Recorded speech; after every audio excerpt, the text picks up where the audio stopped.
Sean todos bienvenidos. Soy la profesora Sujei Pérez y el día de hoy hablaremos de los carbohidratos.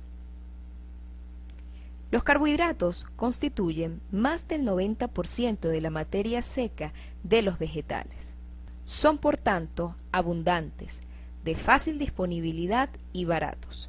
Son un componente común en los alimentos, bien como componentes naturales o bien como ingredientes añadidos. Su uso está muy extendido, tanto por las cantidades que se consumen como por la variedad de productos en los que se encuentran. Poseen muchas estructuras moleculares diferentes, tamaños y formas, y exhiben una gran variedad de propiedades físicas y químicas. Los carbohidratos tienen como estructura química general de que por cada átomo de carbono existe una molécula de agua. Los carbohidratos, por otra parte, son susceptibles de modificación química y bioquímica, y ambos tipos de modificaciones se utilizan comercialmente para mejorar sus propiedades y para ampliar su uso. Por último, los carbohidratos son inocuos. Desde el punto de vista nutricional, los carbohidratos aportan 4 kilocalorías por gramo.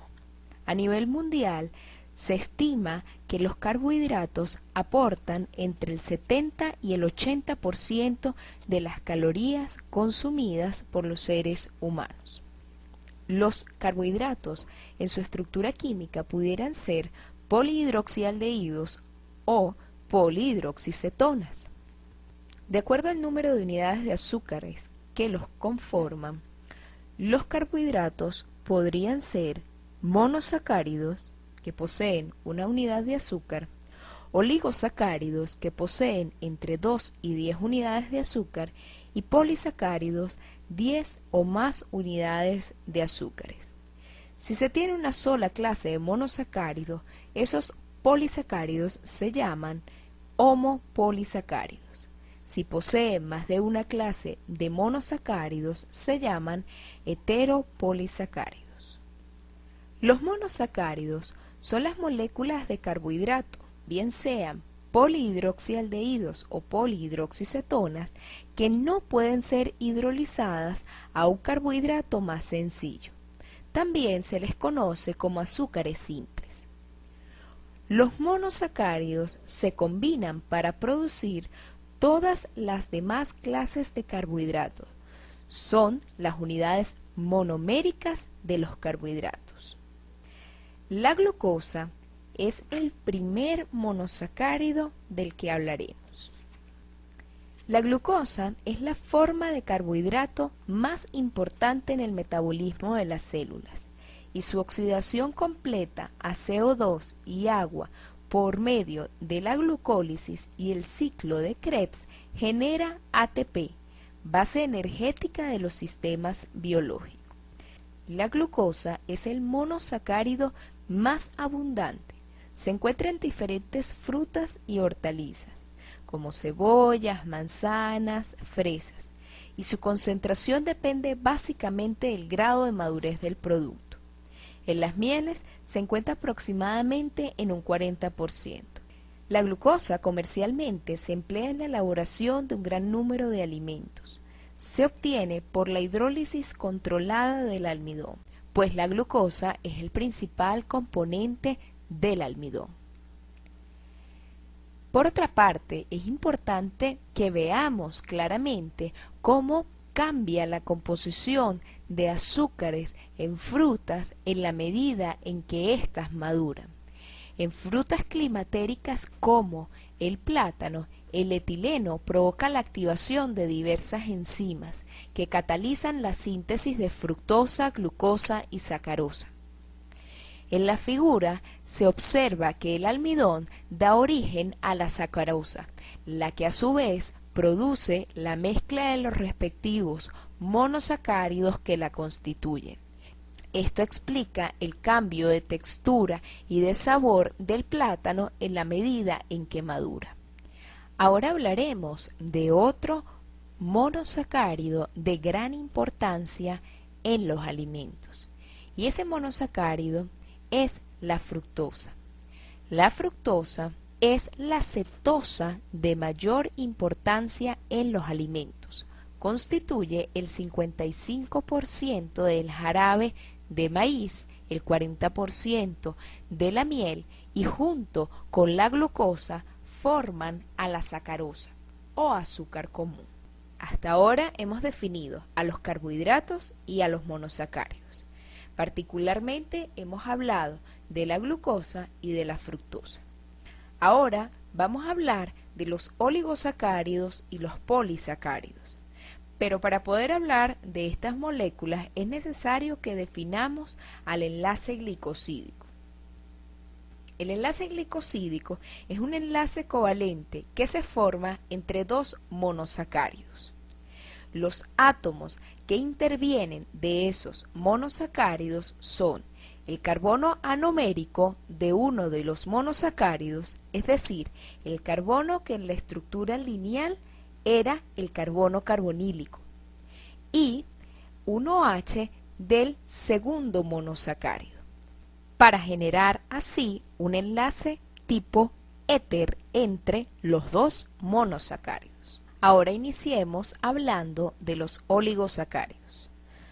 Los oligosacáridos son moléculas compuestas por entre 2 y 10 unidades de monosacáridos unidos a través de enlaces glucosídicos. En la naturaleza hay muy pocos oligosacáridos y casi todos se obtienen por hidrólisis de polisacáridos. Algunos oligosacáridos de importancia son la maltosa, la lactosa y la sacarosa. La maltosa, que es un oligosacárido compuesto por 2 unidades de glucosa. Normalmente se obtiene por hidrólisis del almidón. No es tan dulce como la glucosa, no cristaliza fácilmente, por lo que se utiliza en la industria de las bebidas.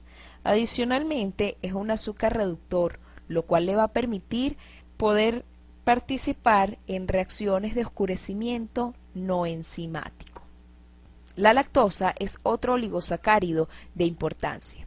La lactosa está conformada por una molécula de glucosa y una de galactosa. La lactosa es lo que se llama el azúcar de la leche. La lactosa es un oligosacárido de gran importancia, pues es un potente absorbente y se usa para retener compuestos que dan sabor, aroma y color. Es ampliamente utilizada en la panificación. Por otra parte, la sacarosa es el oligosacárido más importante y más común en nuestras cocinas. La sacarosa o azúcar de mesa está conformada por una molécula de glucosa y una de fructosa. De la sacarosa se obtiene el azúcar invertido, que es una sustancia que es más dulce que la sacarosa, no cristaliza, es altamente higroscópica y es ampliamente utilizada en la industria de la confitería. Muy bien, hasta acá hemos definido a los carbohidratos, monosacáridos y oligosacáridos. Ahora hablemos de los polisacáridos. Los polisacáridos son polímeros de monosacáridos con un alto peso molecular. Los polisacáridos se componen de más de 20 unidades de monosacáridos, enlazadas a través del enlace glicosídico. Dependiendo del número de monosacáridos, hablaremos de mayores o menores grados de polimerización en los polisacáridos. Los polisacáridos se clasifican en dos, los homopolisacáridos y los heteropolisacáridos. Los homopolisacáridos están compuestos por un solo tipo de monosacáridos, mientras que los heteropolisacáridos están compuestos por más de un tipo de polisacárido. El polisacárido de mayor importancia que nosotros vamos a definir es el almidón, que es la principal reserva alimenticia de las plantas. Comercialmente se encuentran muchos almidones naturales de diferentes fuentes, como maíz, trigo, arroz, tubérculos y algunas raíces. Los almidones pueden ser modificados física y químicamente, por lo cual son muy versátiles en la industria alimenticia. El almidón está compuesto por dos cadenas de polisacáridos. Una que es una molécula lineal llamada amilosa y la segunda es una cadena ramificada llamada amilopectina. Dependiendo de la abundancia de amilosa o de amilopectina, los almidones van a tener mayor o menor tendencia a la retrogradación. En general, los almidones con grandes cantidades o grandes porcentajes de amilosa son de fácil retrogradación. Hasta aquí hemos definido a los carbohidratos monosacáridos, oligosacáridos y polisacáridos. A continuación hablaremos de las reacciones de los carbohidratos.